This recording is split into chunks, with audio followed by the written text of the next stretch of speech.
വളരെ ട്രെൻഡിങ് ആയിട്ട് പോയിക്കൊണ്ടിരിക്കുന്ന ഒരു സംഭവമാട്ടോ ഇത്.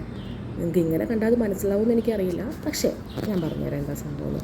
നമ്മളിപ്പോൾ യൂട്യൂബ് എടുത്ത് നോക്കിയാലും ഷോർട്സ് എടുത്ത് നോക്കിയാലും ഫുൾ ഓഫ് റോസ്മേരി വാട്ടറാണ് ഹെയർ ഗ്രോത്തിന് ബെസ്റ്റ്. ശരിയാണ്, സംഭവം ശരിയാണ്. ഹെയർ ഗ്രോത്തിന് ബെസ്റ്റ് തന്നെയാണ് റോസ്മേരി വാട്ടർ. ഞാനും ഉപയോഗിച്ചിട്ടുണ്ടായിരുന്നു. ബട്ട് അതിൻ്റെ പ്രൈസ് നമുക്ക് ഓൾവേസ് നമുക്ക് വാങ്ങിച്ചിട്ട് ഉപയോഗിക്കുമ്പോൾ ചിലവർക്ക് താങ്ങില്ല, സാധാരണക്കാർക്കൊന്നും താങ്ങില്ല. അപ്പോൾ അതിന് വേണ്ടിയിട്ട് കണ്ടുപിടിച്ചൊരു ടിപ്പാണ്. ഞാനിത് ഫോളോ ചെയ്യുന്നുണ്ട്. നിങ്ങൾക്ക് താല്പര്യം ഉണ്ടെങ്കിൽ ഫോളോ ചെയ്യാം. ഇത് ഉപയോഗിക്കാനും എളുപ്പമാണ് കേട്ടോ. ഇതാണ് റോസ്മേരിയുടെ പെറ്റൽസ്. വളരെ നേർത്തൊരു നൈസായിട്ടുള്ളൊരു പെറ്റൽസാണ് റോസ്മേരിയുടെ പെറ്റൽസ്.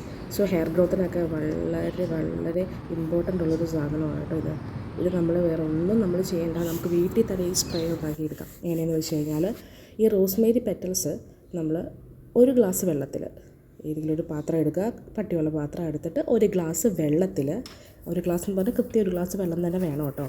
ഒരു ഗ്ലാസ് വെള്ളത്തിൽ 1 ടീസ്പൂൺ അല്ല, ടേബിൾ സ്പൂൺ, 1 ടേബിൾ സ്പൂൺ കൃത്യമായിട്ട് ഞാൻ പറയുകയാണ്. ടീസ്പൂണും ടേബിൾ സ്പൂണും തമ്മിൽ ഡിഫറൻസ് ഉണ്ട്. ടേബിൾ സ്പൂൺ നമ്മളിതിലേക്ക് ആഡ് ചെയ്യുക. 1 ടേബിൾ സ്പൂൺ ആഡ് ചെയ്തതിന് ശേഷം നമ്മളിത് തിളയ്ക്കാൻ വിടാം. എങ്ങനെ പോയാലും ഇതൊരു 10 മിനിറ്റ്സ് തിളയ്ക്കണം. 10 അല്ലെങ്കിൽ ഒരു 8 മിനിറ്റ്സ് എങ്കിലും നമ്മളിതിന് തിളയ്ക്കാൻ വിടാം. തിളച്ച് നന്നായിട്ട് അതിൻ്റെ നീരൊക്കെ ആ വെള്ളത്തിലേക്ക് ഇറങ്ങണം. അതിൻ്റെ എസൻസൊക്കെ അതിലേക്ക് ഇറങ്ങണം. ഇറങ്ങിയ ശേഷം നമ്മൾ ഗ്യാസ് ഓഫ് ചെയ്യണം കേട്ടോ.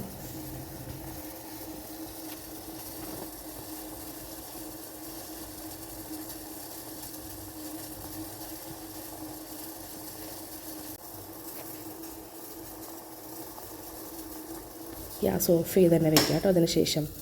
അതിനുശേഷം നമ്മൾ വേറെ ഒന്നും ചെയ്യരുത്. നമ്മൾ ആ വെള്ളത്തിൽ തന്നെ ആ റോസ്മേരി വാട്ടർ 10-15 മിനിറ്റ് അങ്ങനെ തന്നെ റെസ്റ്റ് ചെയ്യാൻ വെക്കണം, കൂടുതൽ ഇറങ്ങാൻ വേണ്ടിയിട്ടാട്ടോ. അതിനുശേഷം നമ്മളത് ഇതുപോലെ ഫിൽറ്റർ ചെയ്തെടുക്കണം. നമ്മളിതുപോലെ അരിച്ച് മാറ്റി വെക്കണം.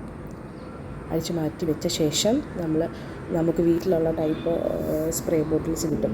പുറത്തുനിന്ന് ഒരെണ്ണം വാങ്ങിക്കണമെങ്കിൽ അങ്ങനെയും ചെയ്യാം. ഇതുപോലത്തെ ഞാൻ ഇതിൻ്റെ മോഡൽ ജസ്റ്റ് ഒന്ന് കാണിച്ചു തന്നെങ്കിൽ ഇതുപോലത്തെ ബോട്ടിൽ സ്പ്രേ ചെയ്യുന്ന സംഭവം വാങ്ങിക്കാം. അതിനുശേഷം നമുക്ക് ഡയറക്റ്റ് നമ്മുടെ ഹെയറിലേക്ക് അപ്ലൈ ചെയ്യാം കേട്ടോ. കുളിച്ചതിന് ശേഷം മാത്രം ഹെയറിലേക്ക് അപ്ലൈ ചെയ്യാം.